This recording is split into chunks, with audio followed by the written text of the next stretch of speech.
estuviéramos hablando de crisis, estaríamos hablando, que en general es la palabra que se utiliza en España y en Europa, ¿no? Estaríamos hablando más bien de un momento, de una coyuntura, de un elemento episódico, ¿no? Que ha pasado, ¿no? Que está pasando, pero que va a dejar de tener efectos al cabo de un tiempo, porque esa crisis va a desaparecer, va a reducirse, volveríamos al paisaje que teníamos antes de la crisis, digamos, ¿no? Ahora los políticos en España utilizan mucho el símil del túnel, ¿no? Estamos saliendo del túnel, ¿no? Ya se ve la luz al final del túnel, ¿no? Que a veces dices, bueno, debe ser el tren que llega por el túnel, ¿no? Que te va a atropellar, pero bueno, ya se ve la luz al final del túnel.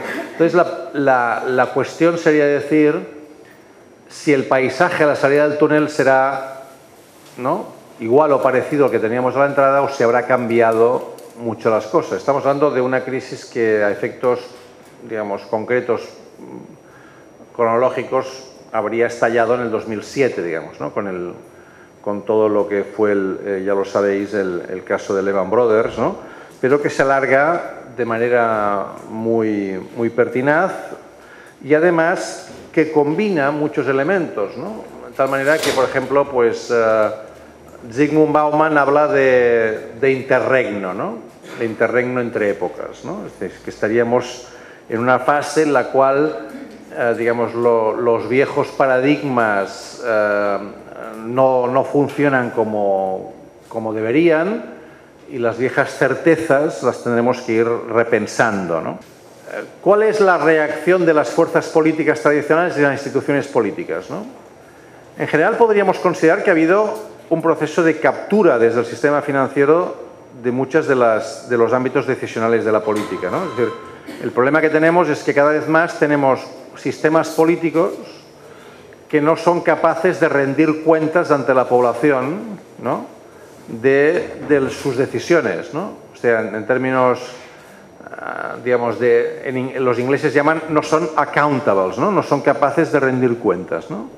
Porque, digamos, toman decisiones no queridas explícitamente por sus posiciones políticas, aunque también, sino básicamente por un proceso de obligación, ¿no?, de carácter general. Por ejemplo, nosotros hemos introducido, o sea, parece muy difícil cambiar la Constitución española, siempre dicen que es muy difícil, pero en una semana se cambió la Constitución, ¿no?, el artículo 135, en el cual se incorpora la idea de que la prioridad de los poderes públicos es pagar la deuda, ¿no?, y evitar el déficit público.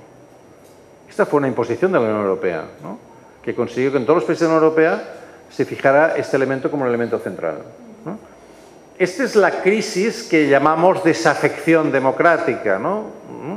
Es decir, en el sentido de decir, la gente no es que esté en contra de la democracia, sino que está en contra de cómo funciona la democracia, de la calidad democrática, de su calidad performativa, ¿no?, de su capacidad de delivery, que decís aquí, ¿no?, de capacidad es decir, la democracia no son solamente unas reglas de juego, ¿no? No solamente implica que cada ciertos años votamos y cada ciertos años hay partidos que se presentan y son competitivos y cada ciertos años el que manda puede dejar de gobernar y que mande otro. Estas serían las reglas de funcionamiento.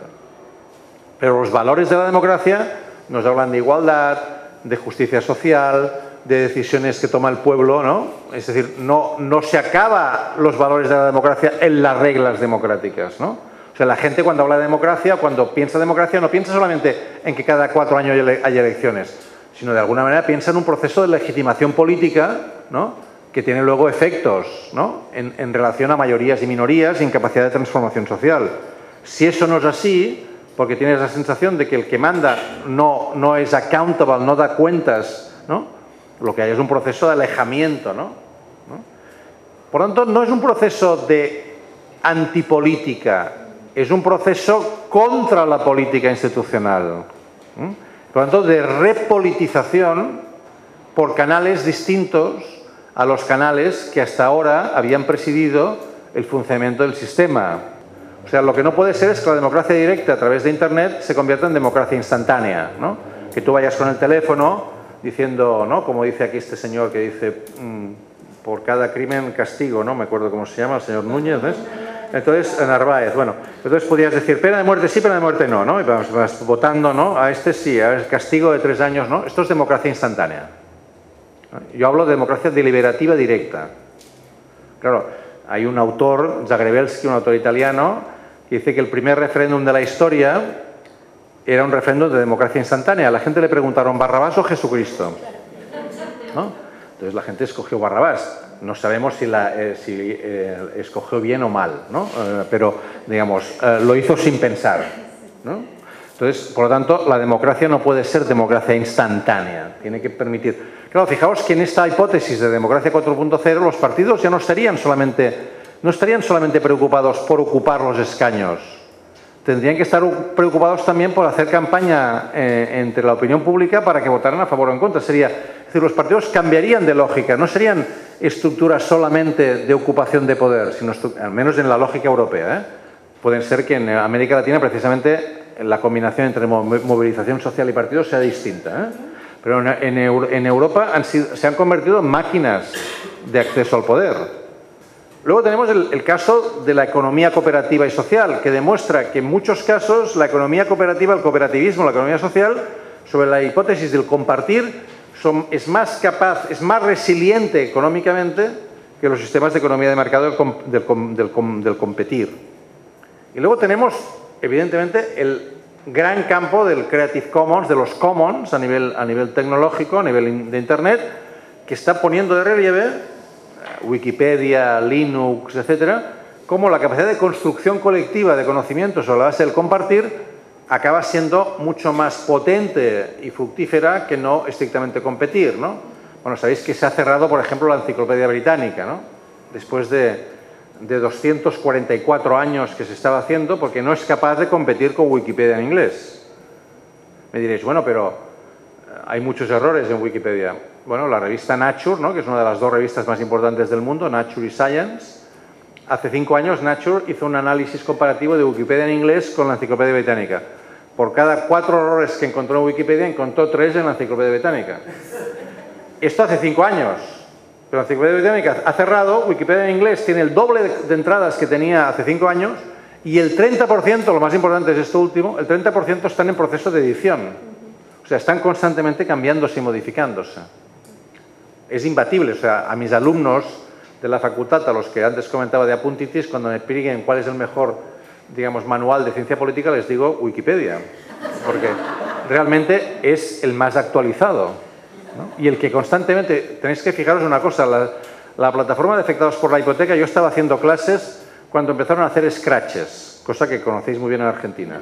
Allí nadie había ido a hablar en España de scratches.